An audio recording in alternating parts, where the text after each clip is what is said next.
And welcome to another edition of Two Steps Ahead Podcast. Two Steps Ahead Podcast encouraging you to take your passion, make it happen, let yourself be great. I'm Son Edom, and welcome to another edition of the show. And coming up on the show, we're going to take a look at a couple of things, have a discussion about a couple of topics that I think could be interesting, might ruffle a few feathers in the meantime, but nonetheless, it should be fun. Going to talk about, first off, Jon Stewart had some comments about the national anthem, so we'll review those and go over that. Also, we lost a couple of iconic actors, and so we'll discuss a little bit of that, pay a little tribute to those that we lost that had a major impact on a lot of our lives, I would imagine, from the entertainment perspective, and we'll delve into that a little bit. But what I want to do is I want to start off and talk about something that I saw online. Now, whenever something pops up online, especially on social media, I don't really take it as 100% accurate to start. I may look at it. I may read the story, for example. And so what I saw was a story about a couple that purchased a blender. The blender arrives. Apparently, they set the blender down momentarily on the floor to maybe make some adjustments. The box, it's still boxed in the box that it came in, so they haven't opened it yet. But they set it down for a moment, and then just like that, one of their cats, one of three, jumps on top of the box. And so they let the cat sit there. Figured they'll go back to the blender later.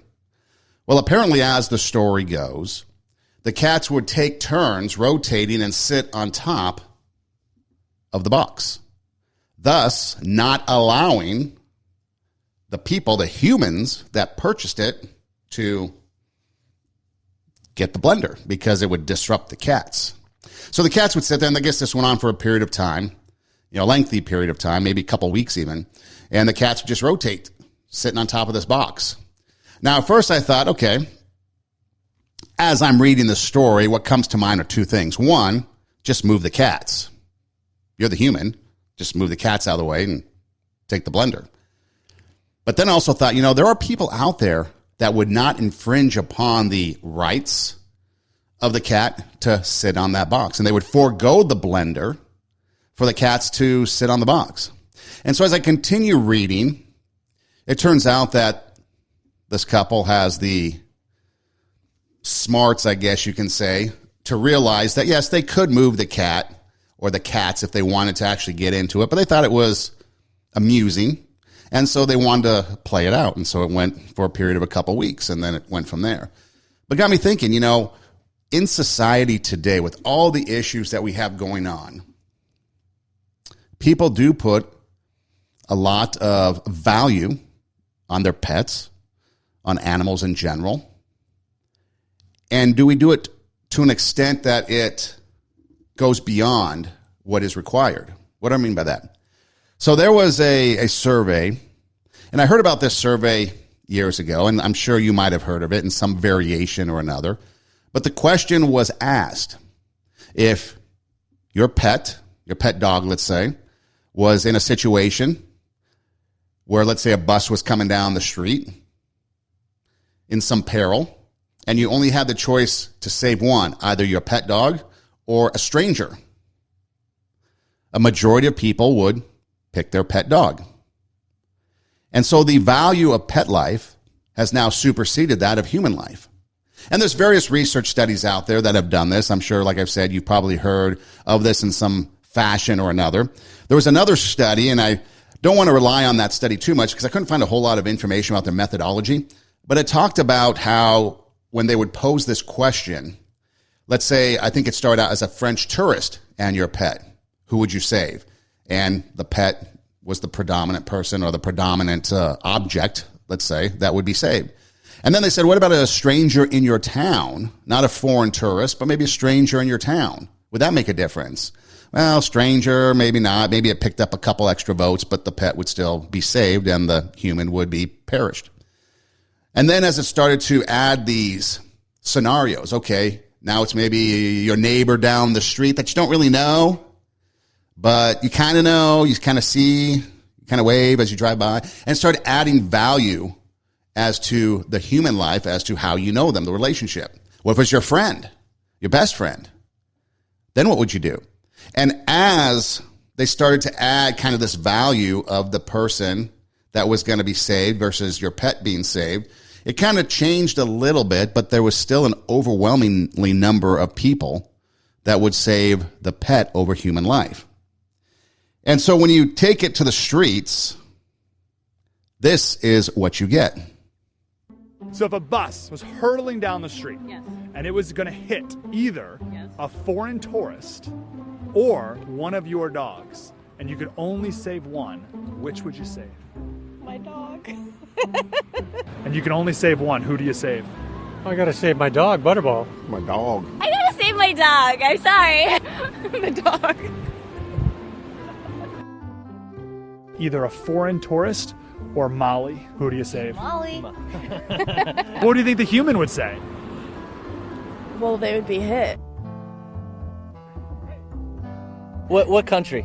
My dog, obviously. French tourist. French tourist? Yes, Damali. Even though it's a human, but my dog's part of the family, so. See, the key point right there was at the end. My dog is part of the family. And that's what it's gotten to. Family has been extended to animals, pets. And I get that. That's not a bad thing. That's not wrong. But when you place value over human life, you get where we are in society today. I mean, a lot of people will call their animals fur babies. I read a story in preparing for this where a lady, her house was on fire. The fire department shows up. The lady, an elderly lady, got out of the house and was safe. But she kept saying that her babies were in the house. Her babies were in the house. And so the fire department, the firemen, thinking that there's babies in the house, rush in to this burning house that's about to collapse because it's on fire, only to find out that her babies are 3 cats. Now, apparently they saved the cats, as the news story goes, but there was some emphasis put on the fact that it wasn't clarified to the fire department that the babies were cats. So at what point then do you jeopardize other people, in this case firemen, firefighters, going into a burning building to try to save babies that turn out to be cats?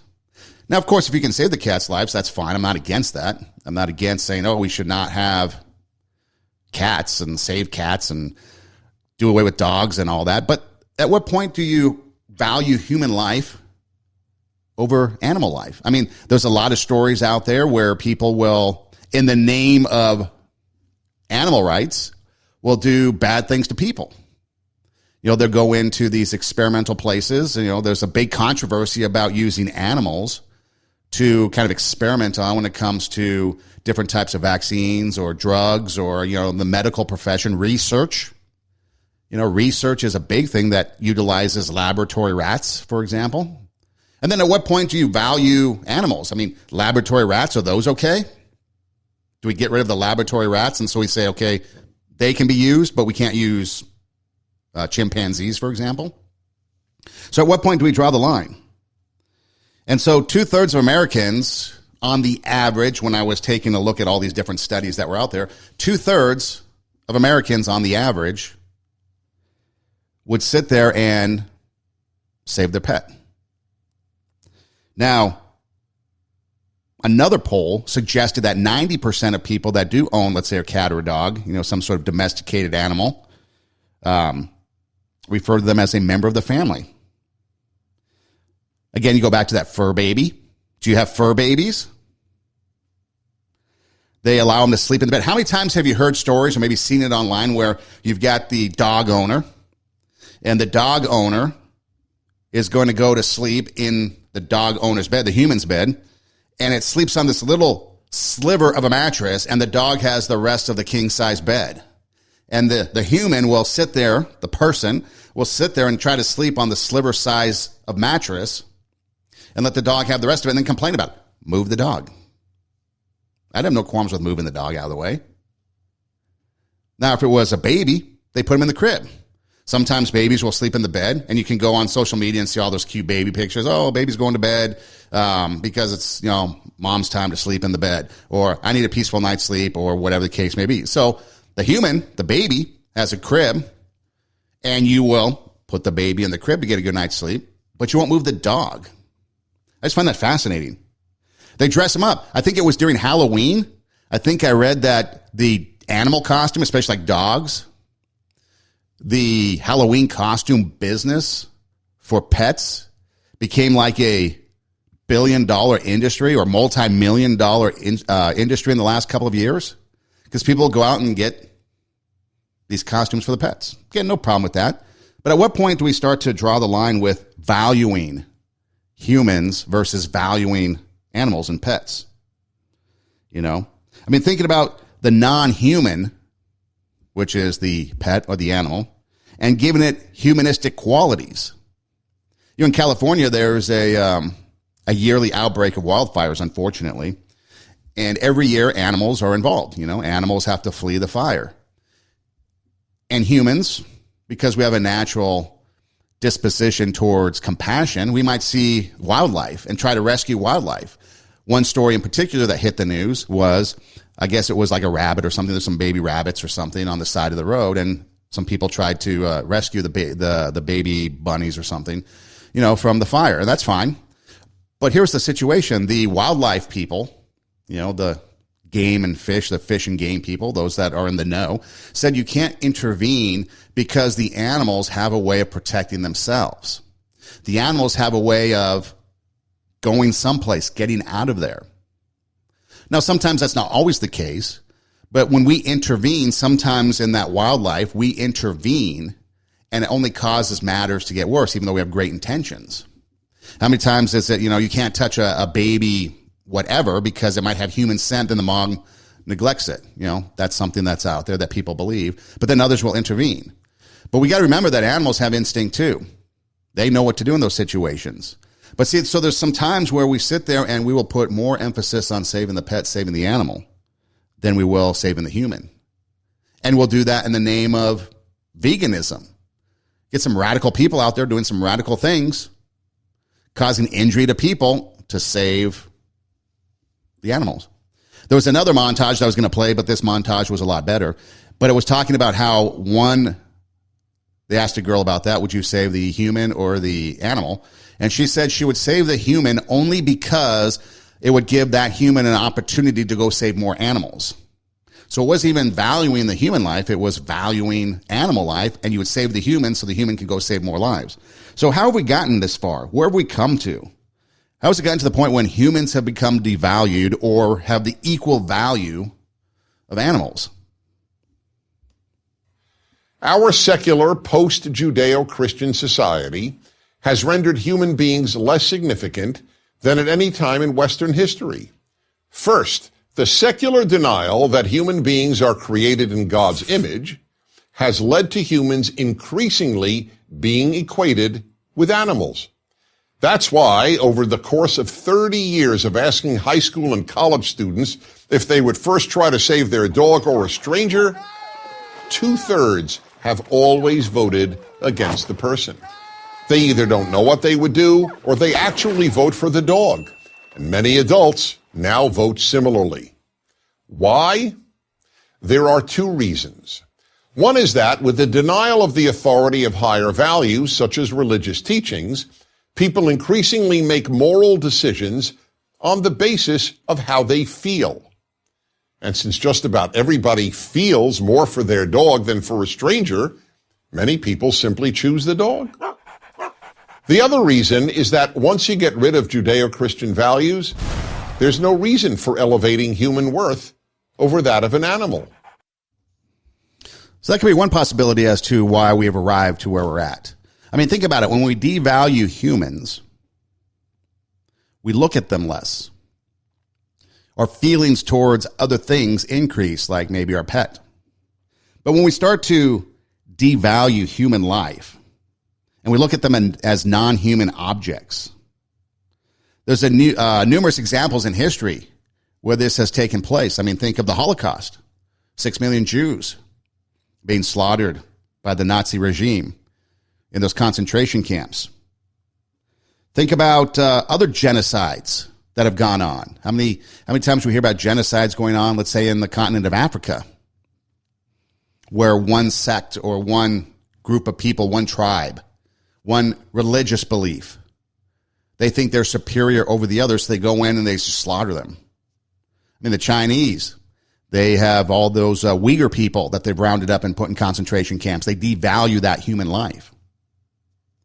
Well, what about the unborn baby? Millions and millions and millions of abortions are done worldwide every year. And people equate that with abortion rights. And every time you talk to them about abortion rights, they talk about the baby being a non-human. They devalue that. And they value the right to choose over the value of life. What about political things such as Abu Dhabi, the jail? Remember back during the Gulf War? And the U.S. soldiers were dehumanizing the prisoners. They devalued life. What about things closer to home, like sex trafficking? Turning young women, maybe young boys, whoever's being sex trafficked, into an object, into a dollar value, and not a person. What about your neighbor that you fight with? Or what about the homeless guy or the homeless woman that you drive by all the time? Some issues are more complex. We've always said on this show that there's not one size solution that fits all problems. But we can start with us. We can start with the way we handle things and the way we do things. We might not always give money to the person panhandling, but maybe we give them a smile, a hi. Maybe we value that human life. And we acknowledge that it's a person, not something disgusting. If you're in Los Angeles, you do have to be careful out on the streets if you're out and about, because I just read the other day that Union Station, which is the train station in Los Angeles, there was a stabbing. There's been tourists in Hollywood that have approached kind of these homeless people, and they've had stabbings. So you have to be careful and protect yourself. So not every case, like I said, you're going to sit there and try to help. But you don't have to devalue that person as less than human. You can still see the humanistic qualities in them, their spirit, their soul. They just might be in a different place, a place that needs professional help that's beyond what we can give them. And so we have to protect ourselves.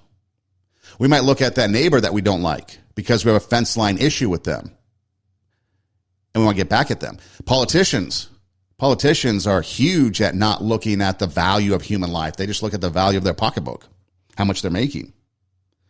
And like I mentioned earlier, what about the radicalism? In the name of saving a life, an animal life, we're going to take the lives of humans, or we're going to do something. I remember a story one time, actually two stories. The first one, I tried to find the audio for it because I thought it'd be really funny to play, but I couldn't. It was a news story. There was a news reporter on location at a grocery store, and they were protesting, I guess. Oh, no, I take it back. They weren't protesting the grocery store. They were at a meat processing plant where you kill the animals and make the meat. And they were protesting it. And they asked the lady why they were protesting, and she said because cruelty to animals, we don't want, and so that's fine. But then they said, okay, where should people get their food, like their chicken, their meat, and stuff like that? And she looked at the reporter with the straightest of face and said, people should go to the grocery store and get their food. Completely oblivious to how the food gets to the grocery store. But again, or how about this story back in 2016? Maybe you remember this. In Cincinnati, at the Cincinnati Zoo, a little boy fell into the gorilla pen. And the gorilla, a 17-year-old silverback, which is kind of a rare type of gorilla, might even be an endangered species, went by the name of Harambe, snatched the boy, kind of dragged him across the pen, then kind of stood over the young boy. Now, there was a debate as to whether or not the gorilla was protecting the boy or going to squash the boy. So the zookeeper and the people that make those decisions decided that Harambe had to go down in the name of protecting the young boy, valuing human life over the animal life. And a lot of people are outraged. Some said, why don't you just use a tranquilizer? Sounds reasonable. But apparently a tranquilizer would take about 15 minutes, 10 to 15 minutes to work. And within that 10, 15 minutes, the boy could get squashed. And so Harambe, unfortunately, had to be put down to save the life of a boy, but all the animal rights activists became outraged over it. And I get that. I understand that. But again, why or how, I guess is the question, did we get to the point where we value human life, or we take the value of human life, compare it to the value of animal life, and we choose animal life as more precious? Now, you can go on and on with all kinds of scenarios, all kinds of craziness out there. And people do that. You know, everyone gets crazy to their end to try to prove their point. But when it comes down to it, would you save your pet or a complete stranger if you had to save one person? What if it was a friend of yours versus your pet? Who would you save? Does that change the value of that equation? Or are you going to continue to save your pet like the people in the audio that we played? You know, when it comes down to it, animals and pets, they do deserve to be treated with respect. I mean, after all, if you want to go back to what Dennis Prager was saying in the clip about human life having dominion over the planet, we need to take care of it. We need to take care of the animals. We don't need to needlessly waste our time destroying the very thing that we live on. We need to take care of it. You know, how many times do you look at a TV show and you see things like maybe Hoarders or shows like that, and you cringe because you see the people living and dwelling in a place that's disgusting. So sure, we want to take care of the planet. Sure, we want to take care of the animals. It's okay to have pets. It's okay to treat pets, I guess, if you want, as a fur baby or as a member of the family. But at what point does it become an obsession that it takes away from their very human value, and you're going to start putting value on animals over humans? I guess it's a question you have to ask yourself. For me, I would pick the human life. As sad as that may be to some of you, I would pick human life because I value human life over animal life. I would shoot the gorilla to save the boy. It's an unfortunate situation. You can argue all kinds of things. How did the boy fall in the pen? Was the pen set up properly? Was there safety measures? What were the parents doing? So yeah, there's a lot of responsibility that went into that whole thing, or lack of responsibility that went into that scenario. But I think ultimately the decision that was made was the correct one. You want to save human life. And anytime you have a chance to save human life. I mean, it's fascinating. Like, just take a look at this whole mask thing that we've been going on and the vaccines and stuff. How people, in the name of saving people, want to do away with people. You need to get the vaccine because you need to save lives. Or you're unvaccinated. I hate you. You should die. Hope you get COVID and die. What are we talking about, people? We need to make sure that we are having the proper perspective on things. And until we do, there's going to be a lot of issues out there that we can't handle. And there's going to be a lot of issues out there that's going to continue to cause strife and division. Have your pet. Call them your fur baby. Dress them up for Halloween. Let them sleep on a king-size bed. You sleep on the little sliver of mattress that the dog gets you. Let your cat sit on top of a blender box forever. That's fine. But if it comes down to it, do you value your pet over someone else's life? And that's something that you will have to decide. So recently, Jon Stewart came out and he said that playing the national anthem before sporting events is a weird tradition. Is it? Maybe. Here's what he had to say about the matter. You know, I've always thought about when Kaepernick took the knee and the whole thing was like, you got to stand for the anthem. But like, why is that? That when the anthem comes on, you only have to stand if you're there. But the transitive principle through the television, if it's through the television, you can do whatever the you want. If you're at the stadium, there's like a whole regimen that you have to go through. So that's what Jon Stewart had to say, and yeah, maybe it has some validity. I don't know. But it comes down to it is the fact that if you're at home and the national anthem plays, you could stand if you wanted to. There are some customs and traditions, like if you're actually in the field of play, the arena, the stadium, and the national anthem plays, that's when you're supposed to stand at attention. If you're outside of it where you can't see the flag, basically it comes down to seeing the flag from what I understand. But again, everybody has different traditions. A lot of people I know in arenas that I've gone to, when you're outside in the concourse and the national anthem plays, stops, stands at attention, or gives respect to the national anthem. There's some people at home that will stop because to some people, the national anthem means more than it does to other people. We talk about value of human life, the value of that flag. If you fought for that flag, if you bled on foreign shores for that flag, to give people the right, like Jon Stewart, to say what he said, that flag's going to mean something. Do you think the flag at Iwo Jima meant something to those soldiers that put it up there? Do you think the flag for people that fought on foreign shores across the world over the years, you think that flag means something to them? But then for the rest of us, it's just something that we do. I mean, I don't even think we do the Pledge of Allegiance. I know there's some school districts and some states that do the Pledge of Allegiance every day. I think that's pretty cool. Other places, they don't, for whatever reason. But what's the problem with it, Jon Stewart? Why is it weird? Do you know the history as to how it started? Is it causing anybody harm? Sure, we had the whole Colin Kaepernick thing, taking a knee. But what does playing the national anthem, what harm does it cause? And again, it goes back to the history. So do you know the history of the Star-Spangled Banner, which has become the national anthem? If not, let's take a little trip down memory lane, a little stroll through history class, and find out the history of the Star-Spangled Banner. The Star-Spangled Banner is the national anthem of the United States of America. This familiar song has a long and interesting history dating back more than 200 years to September of 1814. The new United States of America, barely more than 20 years old, was at war once more with Great Britain, in a war called simply the War of 1812. War had been raging for more than a year and a half when a young American lawyer named Francis Scott Key was sent to a British ship, the HMS Minden, to negotiate the release of some American prisoners. The negotiations took a long time, and because Key had heard the British planning an attack on Baltimore, Maryland, they wouldn't let him go until after the battle. On September 13, 1814, the British attacked Fort McHenry as Francis Scott Key watched anxiously from a ship a few miles away.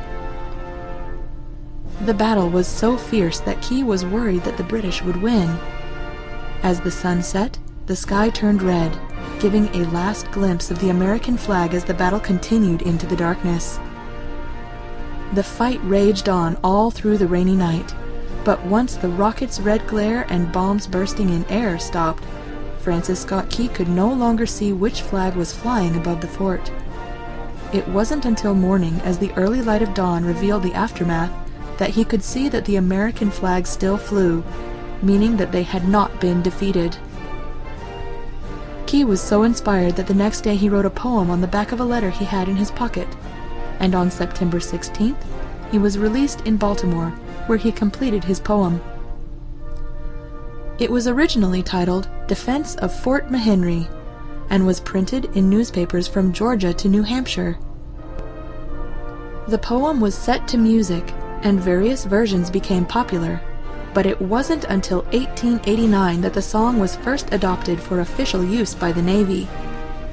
In 1916, President Woodrow Wilson ordered that the Star-Spangled Banner should be played at military occasions, and President Herbert Hoover signed the bill that officially adopted it as the national anthem on March 4th, 1931. So there's a little bit of history behind the Star-Spangled Banner, which became the national anthem in 1931. So you have Francis Scott Key, lawyer, and he's going to go negotiate the release of prisoners during the American Revolution. Well, he finds out about some plans about the British going to attack Baltimore. They don't let him go, so he's stuck. So basically what it is, it's a poem about what he saw and witnessed in a particular event in history, an important event in history. And so he writes the poem, and it was eventually, I think, put to music to the tune of like a traditional English drinking song before it eventually became what it is today as we know it. And so the history behind it is pretty fascinating if you think about it. And it's actually 4 verses.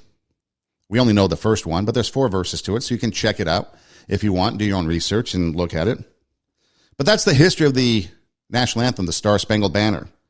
1916, actually the 1800s, then 1916, in more of a modern history, it was going to be used as a song that's going to be played at military events.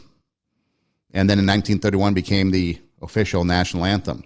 So how did it start in sports? So how did we start playing the national anthem during sporting events? Funny you should ask, let me tell you. So as the story goes, it was first used in sports during the 7th inning stretch of Game 1 of the 1918 World Series. The band erupted into the Star-Spangled Banner. It was the Cubs and the Red Sox. And so when the national anthem came on, the players for both the Cubs and the Red Sox faced the center field flag and stood at attention. The crowd, already on their feet, began to sing along and applauded at the end of the song. Now, given this positive reaction, the band played the song during the next 2 games. And when the series moved from Chicago to Boston, the Red Sox owner brought in a band and had that song played before the start of each of the remaining contests during the World Series. And then after the war, the song was made the national anthem by a congressional resolution in 1931. And it continued to play at baseball games. First, it started out on special occasions, as the story goes, like opening day, national holidays, the World Series, and then eventually it became an everyday thing. Well, why did it become an everyday thing? World War II. The national anthem became a staple at every game during World War II. Baseball games became a venue for large-scale displays of patriotism. And with technological advances in the public system, the public address system, this allowed the song to be played without a band. The Star-Spangled Banner was played before games throughout the course of the war, and by the time the war was over, the pregame singing of the national anthem had become cemented as a baseball ritual, and it spread to other sports. So that's the genesis of how the national anthem got started in sports. Back in 1918, just the band randomly played it, and the players for the Cubs and the Red Sox stood at attention. The fans started to sing along and then applaud. See, there was a spirit of patriotism back then. World War I, World War II, going through some difficult times. And there's a sense of patriotism, and the national anthem represented that patriotism that people liked. And it was a hit. Now, if it wasn't successful, if it wasn't a hit, obviously people would have stopped playing it. But it became a big hit and became a part of baseball lore. And then it spread to other sports. And then becomes a huge controversy at some point. Becomes a point of emphasis for taking a knee. People call it racist, white supremacist. I would ask you this, knowing that history that I just played, and you can go do your own research.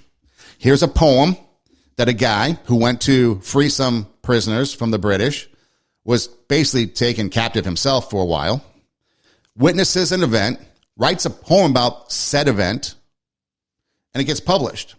A news story, really. He writes a poem, but it becomes a news story, an eyewitness account of kind of what went down at Fort McHenry. Then it goes from there, and it spreads. And it takes on a life of its own. It's used as a part of patriotism during World War II, World War I. It becomes a mainstay during baseball games because of that. And yet you listen to the excuses as to people saying why it is racist, why it is this, why we need to stop doing that. Where is that? Where is the racism in this? They start to point to the guy that wrote it, or they start to point to things that it represented. That's not what this was about originally. How you intend to use something is different from the origins of something. We've talked about it before in the show, the swastika from Nazi Germany, World War II.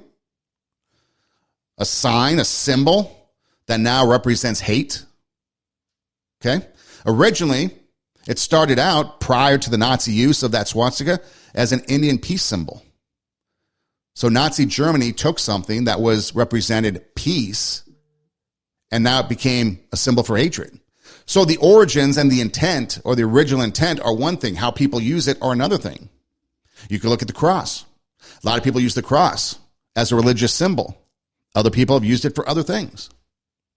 You can look at the Star of David. People use it for an imagery of one thing. Others have used it for others. Okay, there's a lot of things that the intent behind something and then how it is eventually used are two different things. But so when you're out there and you have these debates, the first thing you should know, or I should say the first thing you should do, is educate yourself on the history of it. So why is this weird, Jon Stewart? It's fascinating. It's a part of American history, how this thing started. And so, yeah, so people today, you got people from all different countries coming over here. You got a lot of immigrants coming over here. So maybe they don't care about the national anthem because it's not their country. It's not their country of origin. Maybe they haven't adopted American patriotism yet, and so they don't care.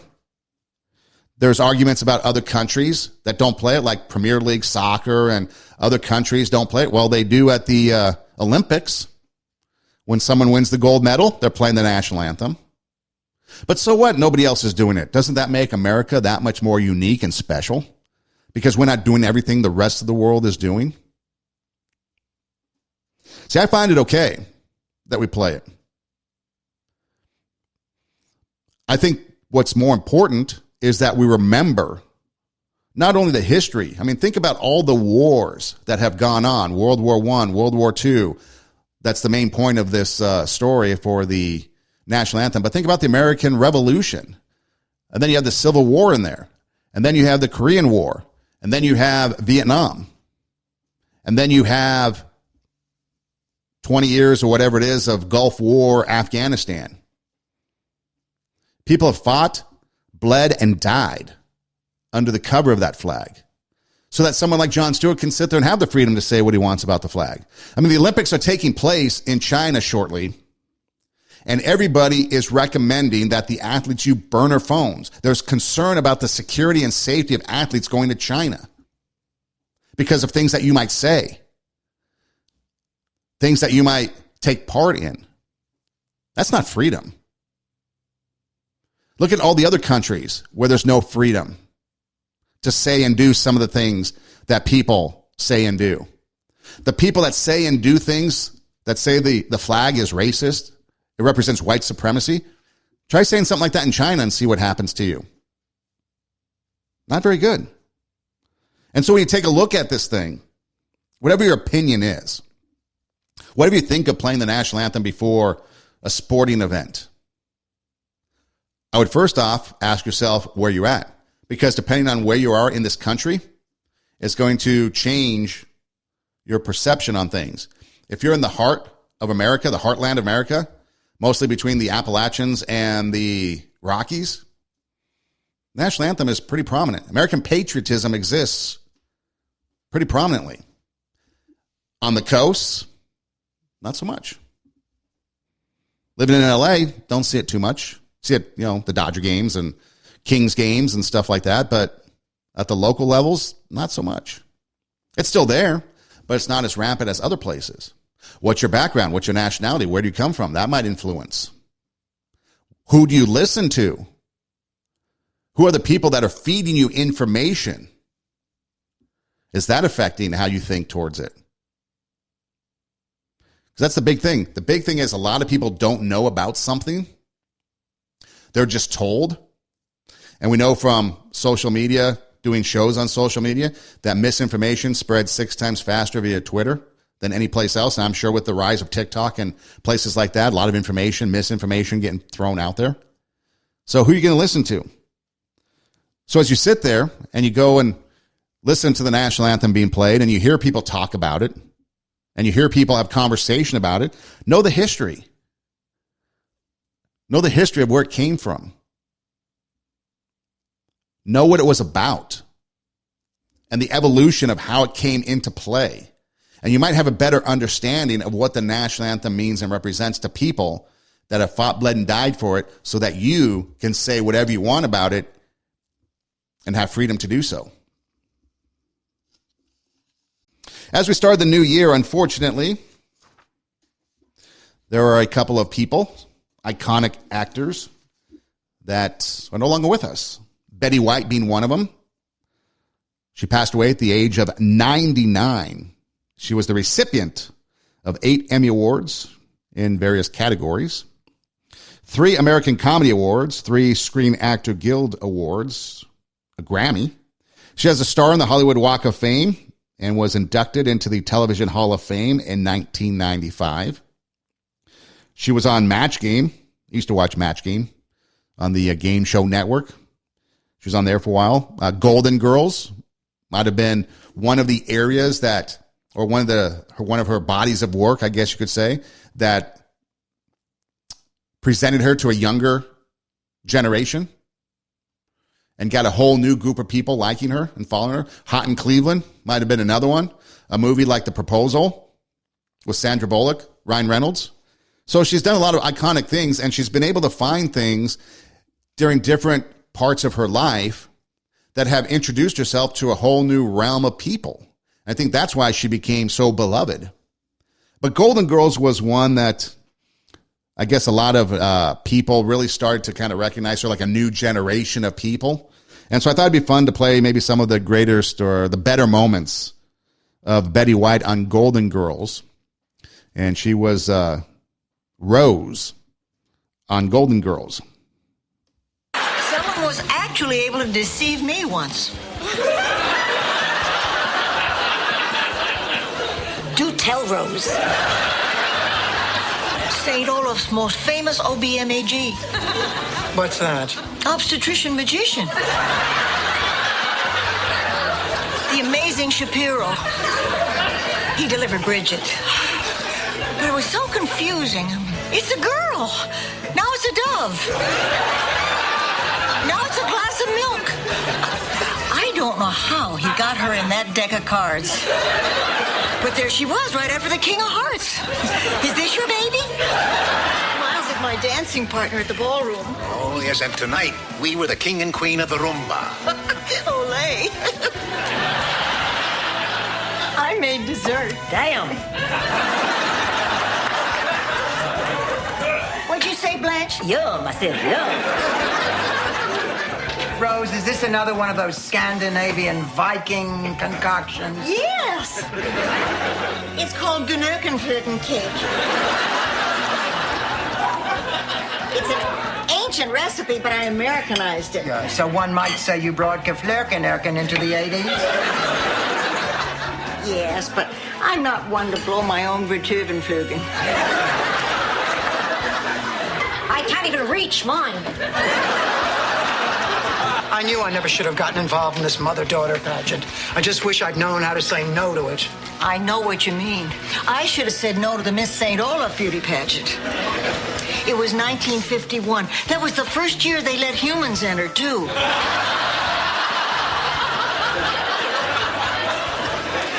I was way ahead after the evening gown and log rolling competition. People don't realize how hard it is to roll a log when you're wearing an evening gown. And the shocker is I lost out on the intelligence quiz. Rose, hand me that newspaper. No, you're going to hit me with it. No, I won't. You promise? I promise.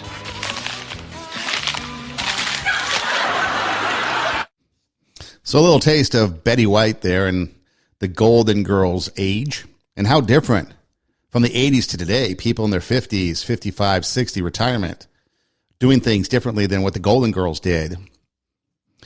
But Betty White, an icon, 99, spanning the years, and she was always humble. That was the other thing that we can learn from her is, first, she was talented, but she was humble.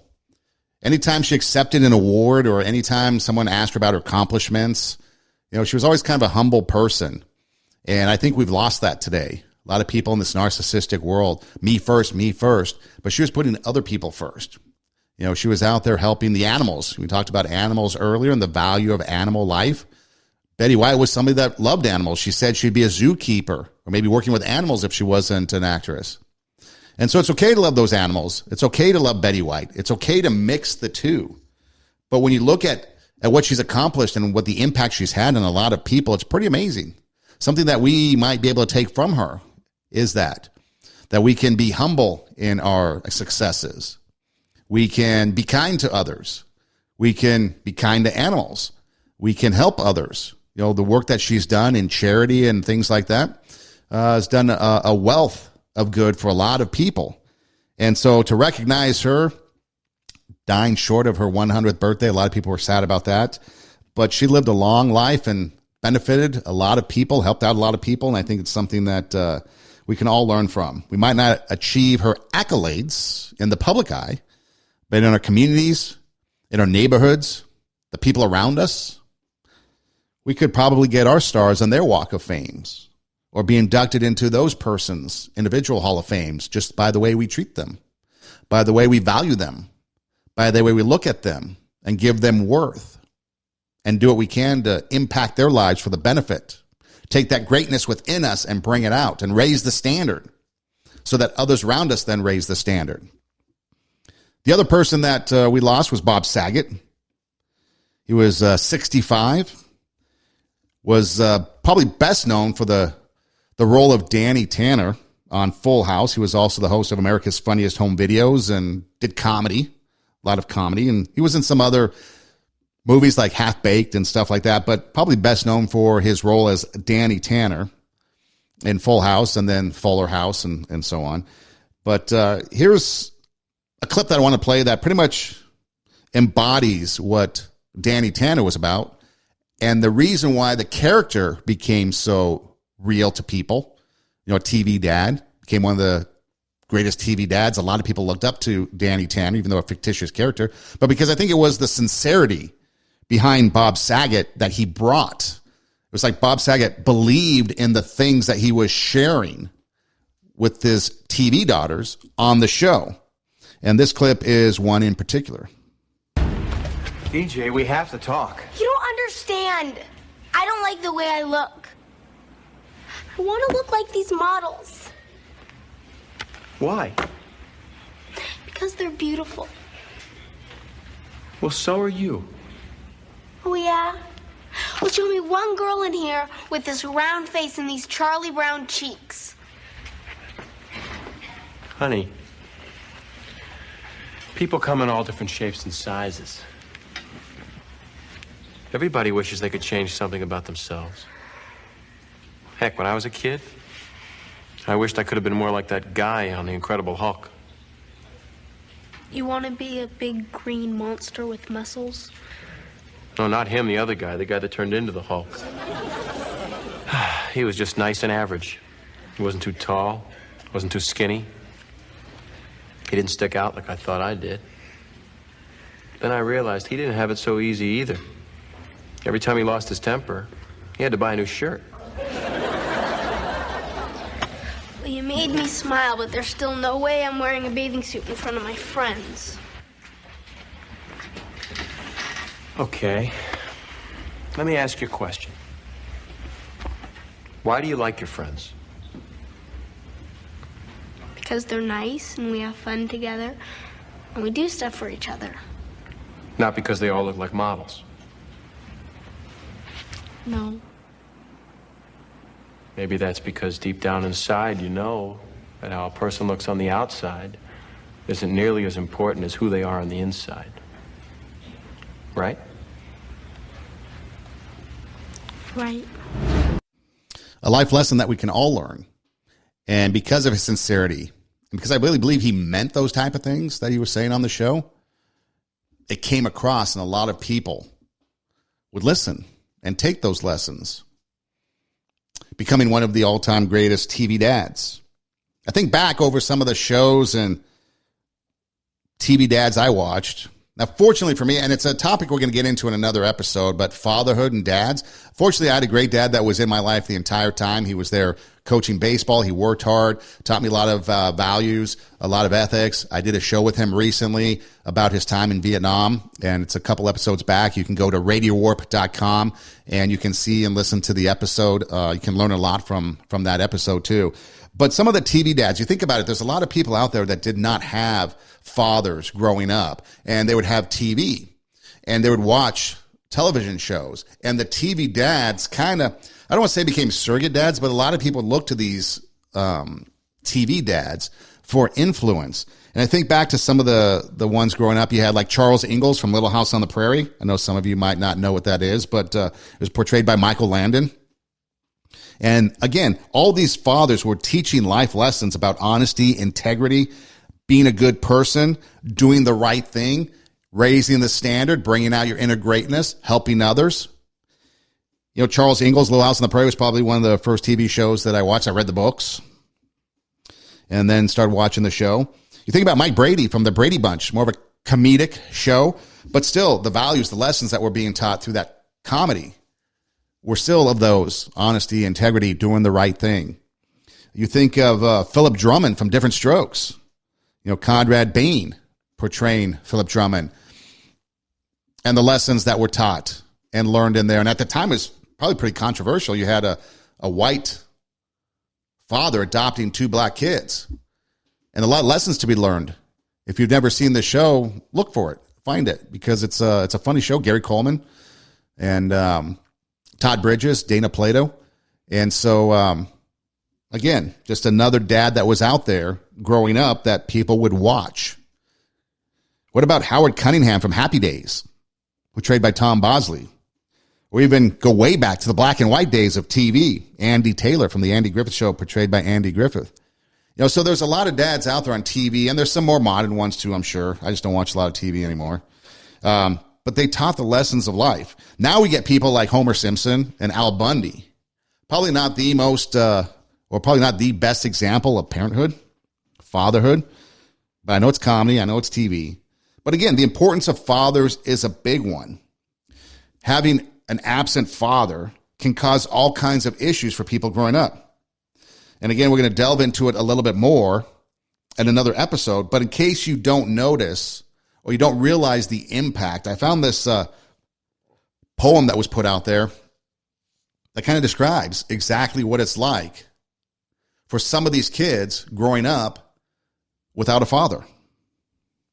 When's the last time you heard a poem about an absent father?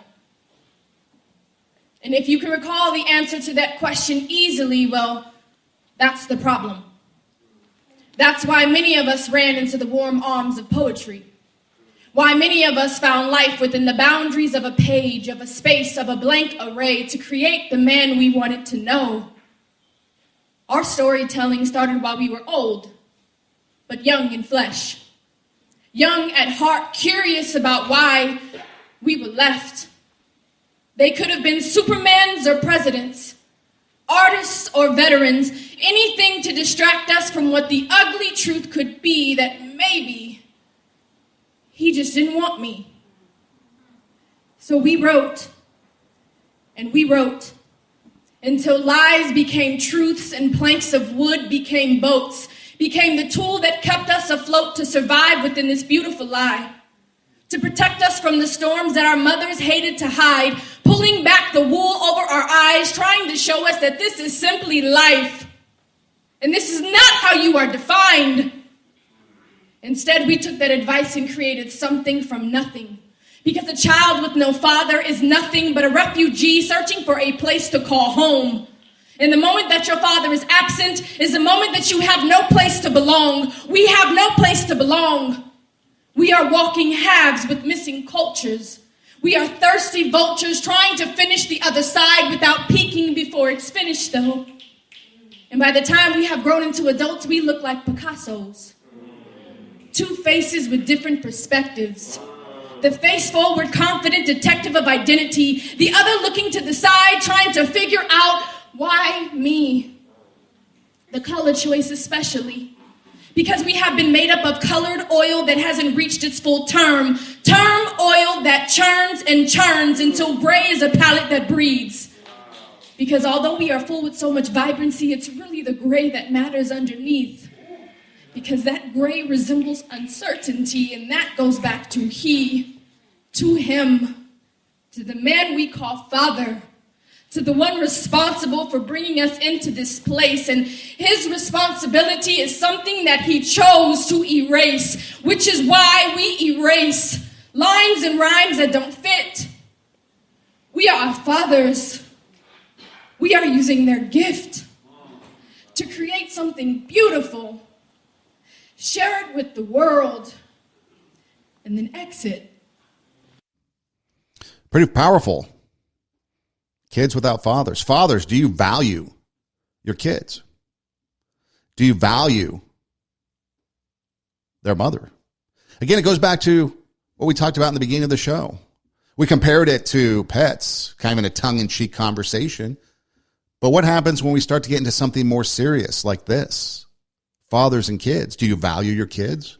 Or do you value something else more that you leave? Mothers. Do you value your kids? It doesn't have to be just dads. Mom's there too.